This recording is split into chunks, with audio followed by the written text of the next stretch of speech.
मस्त पावसाचं वातावरण झालेलं आहे, छान पाऊस येतोय थोडा थोडा. आणि आता पावसाळा पण सुरू झालाय आणि पावसाळा म्हटलं की काहीतरी गरमागरम खायची इच्छा प्रत्येकालाच होते. तर आज एकदम हेल्दी पण आणि एकदम स्वादिष्ट खमंग असे शेंगोळी करायचा बेत केलेला आहे. आणि गरमागरम शेंगोळी थंड थंड पावसात खायची खूप मज्जाच वेगळी आहे. आणि उकडीचं अन्न म्हटलं की पौष्टिकता पण आलीच. तर बघा, शेंगोळी बनवण्यासाठी चुलीवरती ठेवले पातेलं, त्यामध्ये टाकले थोडंसं तेल, जिरे आणि हळद, आणि हे सगळं टाकून आपल्याला ओतायचे खूप सारं पाणी. आणि पाणी ओतल्यानंतर त्यामध्ये आपल्याला थोडंसं स्वादानुसार मीठ थोडंसंच टाकायचं आहे, म्हणजे कारण आपलं जे शेंगोळीचं पीठ असतं त्याच्यामुळे ते पण मीठ असतं. तर ह्या आता पीठ तिंबण्यासाठी 1 वाटी डाळीचं पीठ, 1 वाटी ज्वारीचं पीठ आणि 2 वाटी गव्हाचं पीठ घ्यायचं आहे. आणि त्यामध्ये टाकण्यासाठी ओवा आणि जिरे घ्यायचेत 2-2 चमचे. आणि गरम थोडेसे रोस्ट करून ते वाटून घ्यायचेत, म्हणजे छान बारीक वाटले जातात. आणि लसूण आणि मीठ घ्यायचे, लसूण मीठ वाटायचे बारीक आणि ते टाकायचे आपल्या पिठामध्ये. तो ओवा टाकायचा आहे, लसूण मीठ टाकायचे आणि सगळं टाकल्यानंतर तिखट टाकायचे. 3 चमचे इथं तिखट टाकते. आपल्या आपल्या स्वादानुसार जितकं तिखट खातो त्याप्रमाणे तिखट टाकायचे. आणि खूप सारी कोथिंबीर टाकायची आहे. कोथिंबीर जितके जास्त टाकेल तितकं छान. आणि इथं लाल तिखटच्या ऐवजी हिरवी मिरची टाकली तर आणखीन जास्त इथं स्वाद वाढतो, खमंग आपली शेंगोळी होते.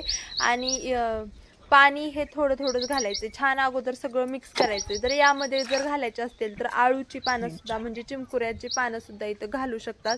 आणि पाणी थोडं थोडं घालून घट्ट असा पिठाचा गोळा तिंबायचा आहे. थोडं पण पाणी जास्त झालं तर आपली शेंगोळी चांगली म्हणजे पातळ पातळ होईल, म्हणजे त्या शिजणार नाही चांगली. आणि जास्त पाणी घालायचं नाही, थोडंसं पाण्यामध्ये घट्ट असा गोळा तिंबून घ्यायचा आहे. बघा, अशा प्रकारे आपल्याला पीठ तिंबायचे.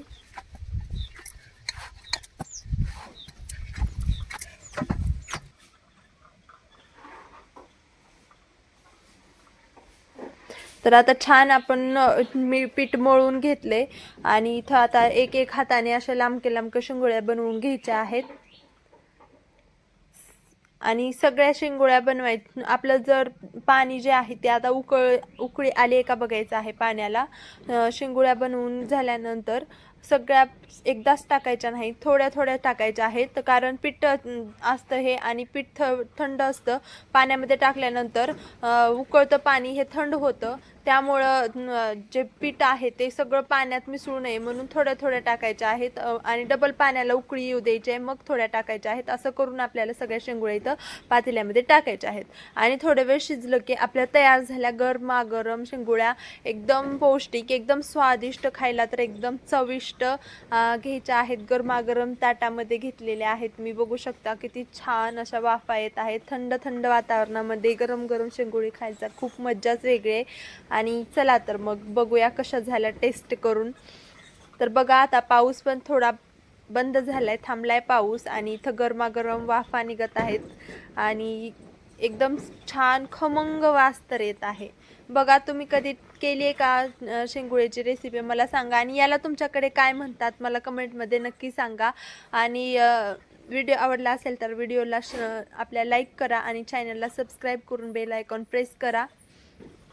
बघा किती छान वातावरण झाले. या मग जेवायला.